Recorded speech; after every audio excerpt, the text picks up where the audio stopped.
Hi, this is doctor Sushma Peruri, colorectal surgeon. ఈరోజు నేను constipation రావడానికి గల కారణాలు ఏంటి, దాన్ని ఎలా నివారించుకోవచ్చో చెప్తాను. ఈ మధ్యకాలంలో మనం కాన్స్టిపేషన్ అనే కంప్లైంట్ చాలా ఫ్రీక్వెంట్గా వింటున్నాం. ఫస్ట్ థింగ్ ఎందుకు అంటే మన డైట్ మారిపోవడం వల్ల. ఈ మధ్య అందరూ వెస్ట్రన్ డైట్కి అలవాటు పడిపోయి సో ఏవైతే ఈ రిఫైన్డ్ ప్రోడక్ట్స్తో చేస్తున్నారో అందులో ఫైబర్ కంటెంట్ ఏం లేకపోవడం వల్ల, for example bakery products, pizza, burger, cakes, వీటన్నిటిలో ఈ రిఫైన్డ్ అంటే మైదా పిండి వస్తువులు లాంటివి ఎక్కువ వాడటం వల్ల ఫైబర్ కంటెంట్ లేకపోవడం వల్ల కాన్స్టిపేట్ అవుతున్నారు. ఫ్రూట్స్, వెజిటేబుల్ కర్రీస్ ఇంటేక్ కూడా బాగా తగ్గిపోయింది. నాన్ వెజ్ లాంటి హై ప్రోటీన్ డైట్స్ కూడా బాగా ఎక్కువగా తీసుకుంటున్నారు. దానివల్ల కూడా కాన్స్టిపేట్ అవుతున్నారు. నెక్స్ట్ థింగ్ ఏంటంటే ఈ మధ్య కాలంలో ఫిజికల్ యాక్టివిటీ అనేది బాగా తగ్గిపోయింది. సో చాలామంది ఐటీ ప్రొఫెషనల్స్ కానీ, బ్యాంక్ ప్రొఫెషనల్స్ కానీ కంటిన్యూస్గా సిస్టమ్ ముందు వర్క్ చేస్తూనే ఉండాలి కాబట్టి వాళ్ళకి ఎక్సర్సైజ్ చేసే టైం ఉండట్లేదు. కాబట్టి ఎక్సర్సైజ్ లేక మన పేగుల్లో కదలికలు స్టిమ్యులేట్ అవ్వక కూడా కాన్స్టిపేషన్ ఎక్కువ వస్తుంది. అండ్ ఈ కాన్స్టిపేషన్ అనేది డ్రైవర్స్ లాంటి కంటిన్యూస్గా కూర్చునే వాళ్ళ ప్రొఫెషన్లో కూడా ఎక్కువ చూస్తూ ఉంటాం. సో నెక్స్ట్ థింగ్ ఏంటంటే ఈ బిజీ షెడ్యూల్లోనే మనకి మోషన్ వస్తుంది అన్నప్పుడు దాన్ని పోస్ట్పోన్ చేసేస్తారు చాలామంది. సో ప్రతి ఒక్కరికి ఒక ప్రాపర్ బవెల్ షెడ్యూల్ అనేది ఉంటుంది. కొంతమందికి మార్నింగ్ లేవంగానే వస్తుంది, కొంతమందికి తినిన వెంటనే వస్తుంది. సో ఆ టైంలో బిజీగా ఉన్నాం కదా, తర్వాత వెళ్ళొచ్చులే అని పోస్ట్పోన్ చేస్తే కనుక ఆ మోషన్, ఆ స్టూల్ అనేది పేగులోనే ఎక్కువసేపు ఆగిపోయి ఇంకా ఎక్కువ వాటర్ అబ్జార్బ్ అయిపోయి టైట్ అయిపోయి అది కాన్స్టిపేషన్ లాగా ప్రెజెంట్ అవుతుంది అనమాట. సో నెక్స్ట్ థింగ్ ఏంటి, ఈ మధ్య కాలంలో పిల్లల్లో కూడా చాలా ఎక్కువ చూస్తున్నాం ఈ కంప్లైంట్. దానికి రీజన్ ఏంటి అంటే పిల్లల్లో కూడా బయటకు వెళ్ళి ఆడుకునే గేమ్స్, ఈ యాక్టివిటీ బాగా తగ్గిపోయి మొబైల్కి, టీవీస్కి అడిక్ట్ అయిపోవడం వల్ల కూడా ఈ కంప్లైంట్ ఎక్కువ చూస్తున్నాం. సో పిల్లల్లో కూడా ఈ డైట్ అనేది వెస్టర్నైజ్ అయిపోయింది. వాళ్ళు తినే దాంట్లో కూడా ప్రాపర్ ఫైబర్ కంటెంట్ ఉండట్లేదు. దానివల్ల కూడా కాన్స్టిపేషన్ ఎక్కువ అవుతుంది. సో నెక్స్ట్ ఇంపార్టెంట్ థింగ్ ఏంటంటే కొంతమందికి పెద్దవాళ్ళల్లో ఏదైనా నర్వ్ ప్రాబ్లమ్స్ ఉన్న వాళ్ళకి, డయాబెటీస్ లాంటి కంప్లైంట్స్ ఉన్న వాళ్ళకి అక్కడ నరాలు బలహీనమయ్యి పేగులో కదలికలు తగ్గి కూడా కాన్స్టిపేషన్ వస్తుంది. ఇంకొకటి చాలా ఫ్రీక్వెంట్గా మనం ఎప్పుడు కాన్స్టిపేషన్ చూస్తామంటే ఆడవాళ్ళలో ప్రెగ్నెన్సీ టైంలో. సో ఈ మధ్య కాలంలో ప్రెగ్నెన్సీ టైంలోనే కాకుండా ప్రెగ్నెన్సీకి ముందు కూడా ఈ కంప్లైంట్ చాలా ఎక్కువగా చూస్తున్నాం. ఎందుకంటే ఇన్ఫర్టిలిటీ ఎక్కువైపోయింది. సో ఈ ఇన్ఫర్టిలిటీ పేషెంట్స్ అందరూ హార్మోనల్ ట్రీట్మెంట్స్ తీసుకొని కన్సీవ్ అవ్వడానికి ట్రై చేస్తున్నప్పుడు కూడా ఆ ట్రీట్మెంట్స్ వల్ల మనకి కాన్స్టిపేషన్ అనేది ఎక్కువ చూస్తున్నాం. అండ్ డ్యూరింగ్ ప్రెగ్నెన్సీ ఎందుకు ఇది ఎక్కువగా చూస్తున్నాం అంటే హార్మోనల్ ఫ్లక్చుయేషన్స్ వల్ల ప్రొజెస్ట్రాన్ అనే హార్మోన్ పెరిగి మొటిలిన్ అనే హార్మోన్ తగ్గటం వల్ల పేగులో కదలికలు తగ్గి కాన్స్టిపేషన్ వస్తుంది.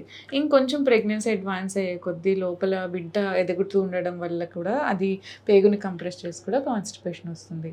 చాలా మందిలో డెలివరీ తర్వాత కూడా చాలా ఫ్రీక్వెంట్గా చూస్తున్నాం ఈ కంప్లైంట్. ఒకటి మెయిన్ రీజన్ ఏంటంటే ర్యాపిడ్ హార్మోనల్ ఫ్లక్చుయేషన్స్ మళ్ళీ నార్మల్ అవ్వడానికి ట్రై చేస్తుంటాయి. అది మెయిన్ రీజన్ అంటే మన చేతిలో మనం చేసే తప్పు ఏంటంటే డైట్ మొత్తం మార్చేయడం. సో ప్రెగ్నెన్సీ తర్వాత మిల్క్ ఎక్కువ రావాలంటే మిల్క్ బ్రెడ్ తినాలని అందరూ మిల్క్ బ్రెడ్ తింటున్నామని వస్తున్నారు. అది కేవలం రిఫైన్డ్ వీట్ ఫ్లోర్ అంటే మైదా పిండి మాత్రమే. అది తింటే మిల్క్ ఎక్కువ రాదు, దాంతోపాటు మోషన్ కూడా అవ్వదు. దానివల్ల వచ్చే కాంప్లికేషన్స్ వల్ల విపరీతమైన పెయిన్తో వస్తున్నారు.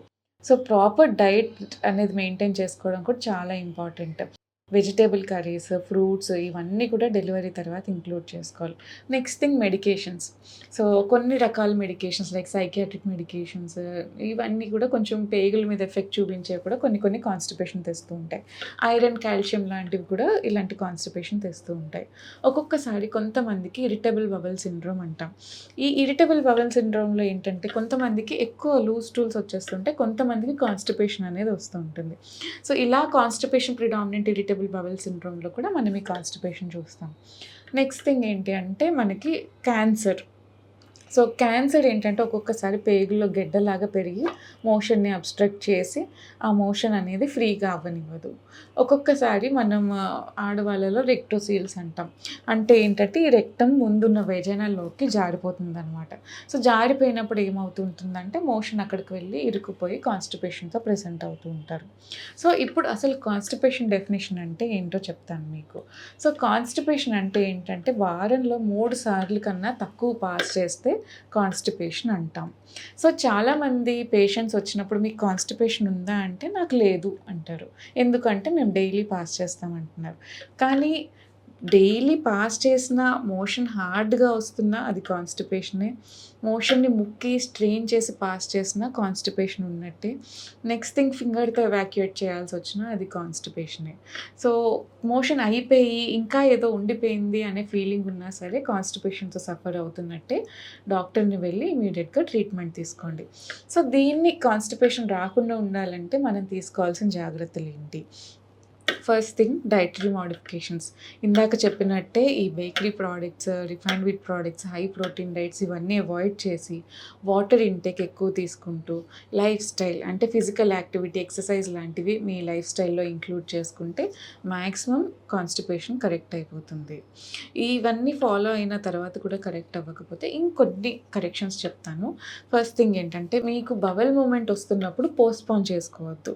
పోస్ట్‌పోన్ చేసుకోకుండా అర్జ్ వచ్చినప్పుడే మీరు ఆ స్టూల్‌ని పాస్ చేశారంటే మీకు కాన్స్టిపేషన్ అనేది రాకుండా ఉంటుంది. నెక్స్ట్ థింగ్ ఏంటంటే ఈ మధ్య బాగా వెస్టర్న్ కమోడ్స్ రావటం వల్ల అందరూ కూర్చొని పాస్ చేస్తున్నారు. ట్రెడిషనల్ ఇండియన్ కమోడ్ మీద అందరూ స్క్వాట్ చేసి పాస్ చేస్తాం. అసలు స్క్వాట్ చేసి పాస్ చేసే పోస్చరే రైట్ పోస్చర్. ఎందుకంటే మన ఎనాటమీని ప్రాపర్‌గా స్క్వాట్ చేస్తేనే మోషన్ వచ్చేటట్టు డిజైన్ అవుతది. ఇది మన యానల్ కెనాల్ అంటే పైనున్న రెక్టమ్ ఈ బొమ్మలో చూపించినట్టు ఇంత స్ట్రెయిట్‌గా ఉండదు. ఇది యానల్ కెనాల్ అంటే దానికి రైట్ యాంగిల్‌లో రెక్టమ్ ఉంటుందన్నమాట. సో మనం స్క్వాట్ చేసినప్పుడు ఆ యానోరెక్టల్ యాంగిల్ అనేది ఇలా స్ట్రెయిట్ అయ్యి స్టూల్ ఫ్రీగా వచ్చేస్తుంది. సో అందుకే ఇండియన్ కమోడ్ యూజ్ చేయండి, మీకు మోషన్ ఫ్రీగా అవుతుంది. ఇన్ కేస్ ఇంట్లో ఆల్రెడీ వెస్టర్న్ కమోడే ఉంది అంటే దాన్ని మార్చలేము కాబట్టి ఒక స్టూల్ వేసుకొని దాని మీద నీస్ ముడుచుకొని కూర్చుంటే మన యానోరెక్టల్ యాంగిల్ స్ట్రెయిట్ అయ్యి మీకు ఇన్‌కంప్లీట్ ఎవాక్యుయేషన్ లాంటివి కానీ, స్టూల్ పాస్ చేయాలంటే స్ట్రెయిన్ చేయాల్సి రావటం కానీ ఇలాంటి ప్రాబ్లమ్స్ అన్నీ తగ్గిపోతాయి. సో నెక్స్ట్ థింగ్ ఏంటి అంటే ఇవన్నీ చేసిన తర్వాత కూడా మీకు ప్రాబ్లమ్ కరెక్ట్ అవ్వట్లేదంటే ఒక డాక్టర్‌ని కన్సల్ట్ చేయండి. మీకు మంచి లాక్సిటీ సిరప్ లాంటివి ప్రిస్క్రైబ్ చేస్తారు. దాంతో మీకు క్లియర్ అవుతుంది. సో ఇదండి కాన్స్టిపేషన్ గురించి. మీకు ఇంకా ఏమైనా డౌట్స్ ఉంటే కమెంట్ సెక్షన్‌లో కమెంట్ చేయండి.